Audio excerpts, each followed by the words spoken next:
Jamaica, stop right there because I need your help. Help me to understand this. People still under tarps, yes or no? People still recovering, yes or no? Hospitals are struggling, yes or no? Food expensive, yes or no? Our young people are leaving, yes or no? Good. Now explain this to me, Jamaica. Why are we discussing taking third country deportees 10 days into hurricane season? This is very concerning. And I think that as citizens of Jamaica who care about Jamaica very deeply, we should all be expressing our concern. So guys, every time maybe I'm scrolling to find some reggae music to chill to, I always come across something, maybe Facebook, TikTok, YouTube, WhatsApp groups. Everybody seems to be asking the same question. Wait, why Jamaica? After reports started circulating that Jamaica could potentially accept thousands of non-Jamaican deportees from the United States, social media exploded. Some people were angry, others were confused, and some simply asked, surely this can't be true. And honestly, I understand why this story has touched such a nerve, because I don't think Jamaicans are just worried about deportees. I think they're worried about what this could mean for Jamaica's future. That's why I want us to talk about it. So guys, thank you very much for tuning in. Please hit that subscribe button, enable notifications. Let's watch until the end, and then I'll be back with more commentary. Full credit to the original creators of these videos. Thank you. No, Jamaica, seriously, explain it. Because right now, I am trying to follow the logic. And before anybody starts with politics, I don't care about orange or green. I care about common sense, Jamaica. If your house is leaking, do you fix your house first, Jamaica? Or do you go bring an entire family to come live underneath the leaking house? It's a simple question. Because everybody knows somebody that's struggling right now. Not statistics, somebody, a real person. Somebody living on the tarp. Somebody that cannot afford grocery. Somebody choosing between bills and somebody trying to recover. And somehow, this is Jamaica's priority. Deportees? Really? Jamaica, this is serious. The parliament got so hot over this issue, they had to stop the sitting. Yes, Jamaica, stop the sitting. Because the people who are making the decisions could not even get through this discussion. But do you think Jamaicans are going to sit down and accept this? No, we're not. We have some questions we want to know the answer. Where are these deportees going? How long are these deportees staying? Who's paying for these deportees? And what happens if they apply for asylum? What happens if another hurricane, another storm hits?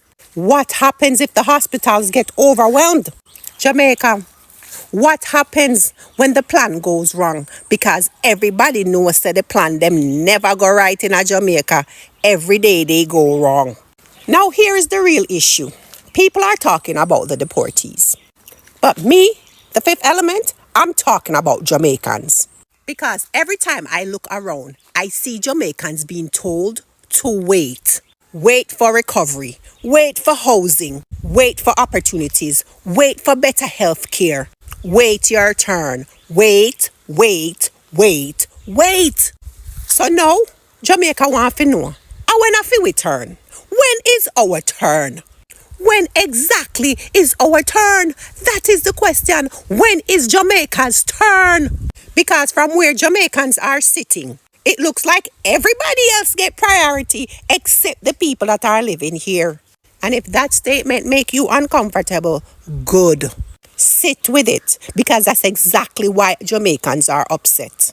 Because Jamaicans feel like they're in a race in their own country and they're coming last every single time. So now answer the question, when is Jamaica's turn? And here's the real thing. A lot of Jamaicans don't feel secure. A lot of Jamaicans don't feel recovered. A lot of Jamaicans don't feel hopeful. And when people don't feel secure, when people don't feel recovered, when people don't feel hopeful, a new burden feels heavier. A new responsibility feels bigger. Every new announcement hits harder. That's reality. Because if Jamaica can't fully take care of Jamaicans, why are they taking on more? Simple question. Not red, not green, not politics. A simple question. If Jamaica cannot fully take care of Jamaicans, why take on more? Wanna talk to me? When will Jamaica be first? And if Jamaica cannot fully take care of Jamaicans, why take on more? Comment below. Let me know where you think. Jamaican, look here, Miss brother. Why not take up on yourself? You think if we go other country and do frigate and them a dip, we think number other country a take we? Yo. So them say bro God signed deal for ship 10,000 deportees to Jamaica. The worst part about this, these are not Jamaicans. These are deportees when none of their fucking country don't want them. So we are talking about 10,000 people were so fuck up that they when a country no want them, we accept them and yeah man. Jamaica best fucking welcoming country. We are fucking accept them. This has never happened in another country before. So once again, Jamaica set the record of Making fucking history. And why this happen? Because the fucking money of the fucking US tall. I don't know if the government stay, them not gonna send no to money. So if them a get money fi accept fucking whatever, them good, them lock up in a them good big building and them style there. With their road and we a go dead when they kill off a blood clot over egg. Don't remember when brown man head plug out and think being a deportee easy. A brown man are the Jamaicans, them people are not Jamaicans, so them more mad no bumbo clot. When for them natural cokehead take them in. This is very concerning. And I think that as citizens of Jamaica who care about Jamaica very deeply, we should all be expressing our concern. You know that Nene Leaks meme where she's like, no, why am I in it? When I read this article, I genuinely thought, how are we in this? Why are we in this? Because, you know, Jamaica has struggled to control our crime for such a long time.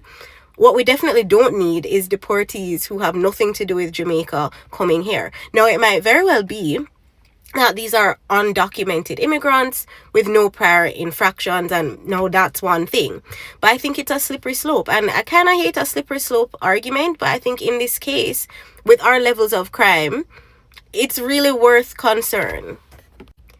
Now, the headline of the article makes it sound like it's a done deal, but it's actually not. It's something that's being discussed currently.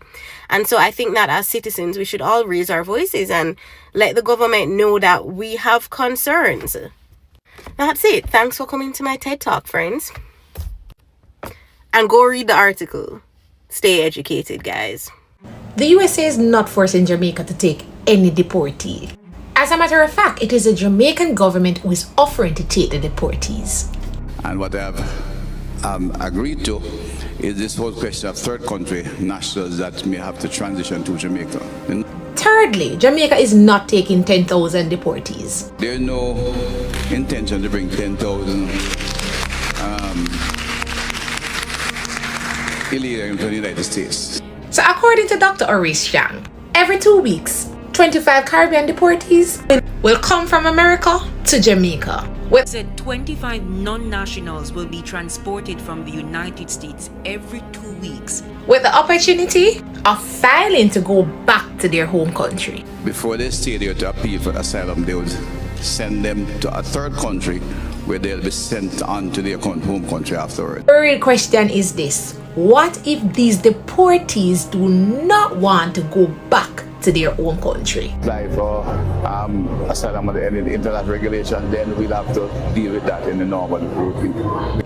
So when people are deported, normally they have committed a type of crime that you could call is a little bit unpardonable to a nation that they're coming from. Them no want have nothing to do with them again. But one thing Dr. Chang did note also in his report is that these deportees that we're getting, that they never did like serious crimes. Security Ministry said individuals with criminal antecedents will not be accepted and that Jamaica's security remains paramount. I think the real legitimate question is, why is our Jamaican government so willing to negotiate to take these deportees? One possible reason could be because of financial incentives. So unbeknown to many of us, sometimes our government are negotiating with other countries, and just like any company, like the fine print has sometimes benefits sometimes it's not really benefit for us. Sometimes it is infrastructure, development aid, training of some sort, financial assistance, and who knows what. Sometimes it's also because of diplomatic relations. Everybody don't know the US is a big thing, is a big brand. Sometimes it could also be because of international influence. So let's say maybe when it's time to negotiate or to do some type of thing, you know that you have US in here. Yeah? A vouch for you and they help you out. And sometimes a country is already working with a group of people who them not want upset and them say, listen man, I'm gonna just try to do anything just to appease these people. The fact of the matter is we don't know the reason. But what guarantee does the Jamaican government have that these countries will accept their nationals when they arrive in Jamaica? What if these people want to stay here? What if their nation say they're not take them back? Like what happens?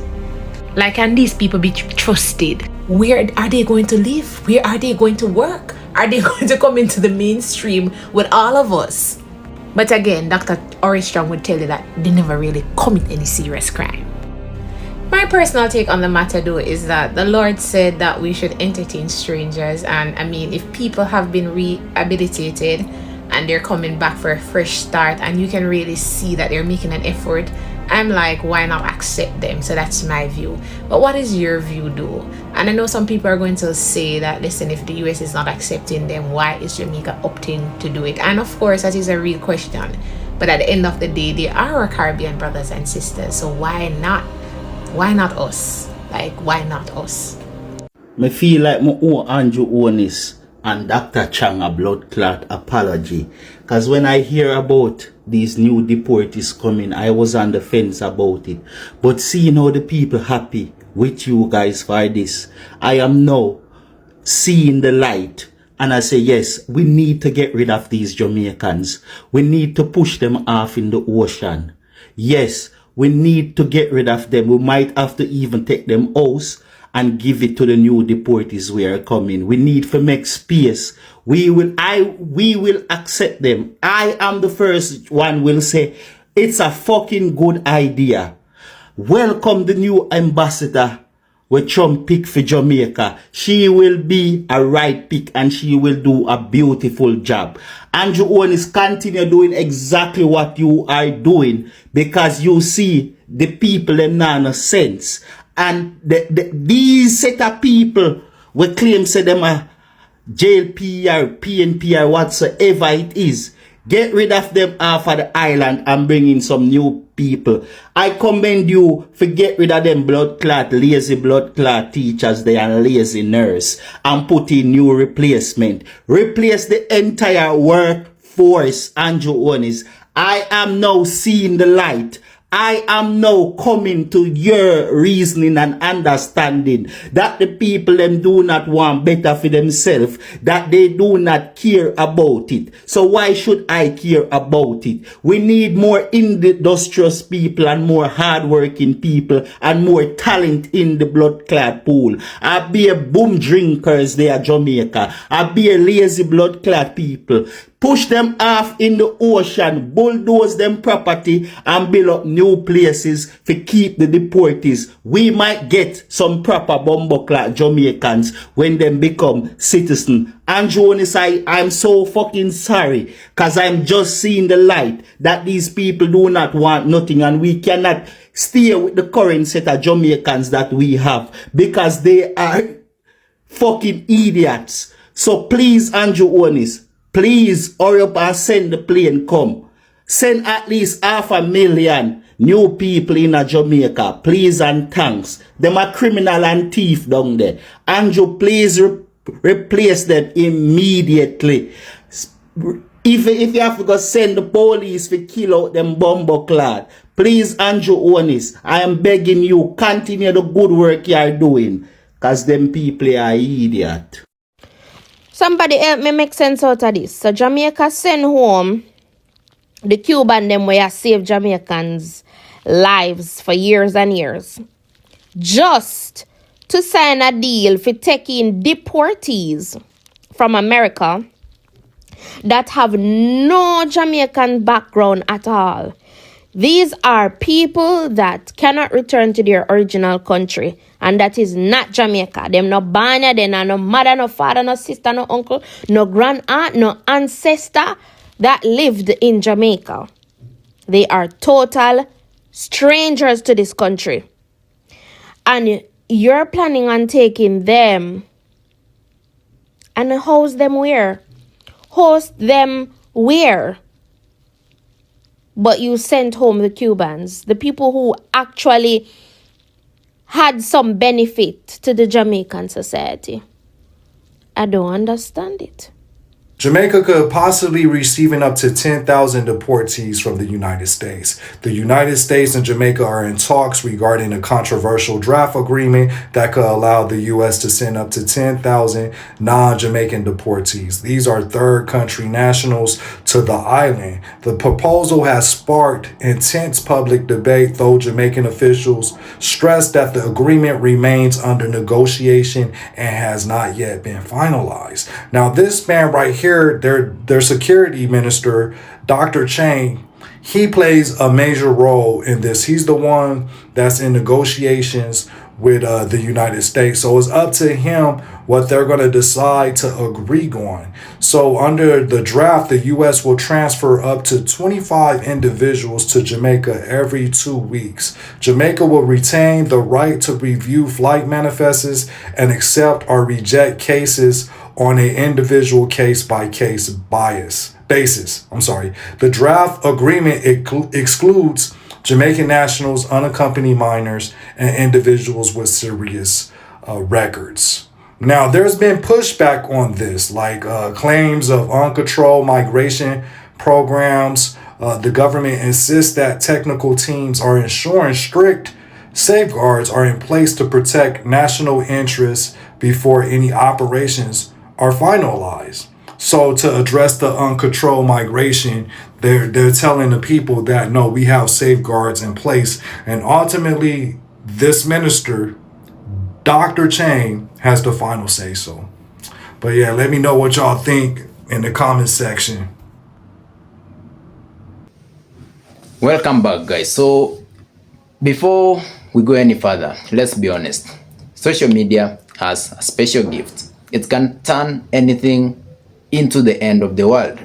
By the time a story reaches Facebook, somebody has already added another 0 to the number. But jokes aside, beneath all the panic and memes, I think Jamaicans are asking some very important questions, because whether this proposal ever happens or not, people are beginning to think about something bigger: trust, national interest, and perhaps most importantly, what kind of country Jamaica should become. As I was watching a podcast, and someone was saying, since when did Jamaica become everybody's problem solver? And honestly, whether you agree with that comment or not, many Jamaicans feel that way, because naturally people are asking, why Jamaica? Why Jamaica? And perhaps the biggest question of all, what exactly are we getting in return? Because let's be honest, countries don't do things out of kindness alone. America looks after America's interest. China looks after China's interest. Britain's interest. So many Jamaicans believe that if such an arrangement were to happen, then Jamaica should benefit in some meaningful way. And honestly, that's not an unreasonable position, because perhaps what worries some people the most isn't even today, it's tomorrow and the day after that, and 10 years from now. Because one fear I've seen repeatedly is the fear of precedents. People are asking, if we agree to this once, what happens next? And I think that's where the real anxiety comes from, because many Jamaicans worry that small countries often end up carrying burdens created by larger countries. And nobody wants Jamaica to lose control over its own future. Others are worried about security, not because deportees are automatically criminals. That's simply not true, but because Jamaica is already dealing with challenges involving crime, unemployment, and limited resources. So naturally, people are asking, can we handle additional pressures? How would these individuals be integrated? What systems are in place? And honestly, those seem like fair questions to me. Some people think Jamaicans are overreacting. One comment said, people are acting like 10,000 people are arriving tomorrow morning. And of course, social media does love panic. These people argue that countries cooperate all the time, and instead of focusing on fear, Jamaica should focus on negotiating agreements that actually benefit the country. But when you look at this is not really about deportees, it's about trust, because maybe that's why emotions are running so high. People want transparency. People want answers. They want to feel like major decisions affecting the country are being explained properly. And honestly, that doesn't sound unreasonable to me, because at the end of the day, I don't think Jamaicans are debating people. I think what Jamaicans are debating is what kind of country should they become. How do we protect our sovereignty? How do we balance international relationships with own national interests? And how does Jamaica make sure that Jamaica's future remains in Jamaica's hands? Those are very difficult questions, but perhaps they're questions worth asking. And maybe that's why this story has touched such a nerve, because regardless of where you stand, one thing is clear: Jamaicans care deeply about the future of the wonderful, beautiful country, and perhaps that's a good thing. But what do you think? Are people overreacting, or do you understand why so many Jamaicans are concerned? I'd genuinely love to hear your thoughts. Let me know down below in the comments. And guys, if you enjoyed this video, don't forget to like, subscribe and share, and I'll see you in the next one. One love.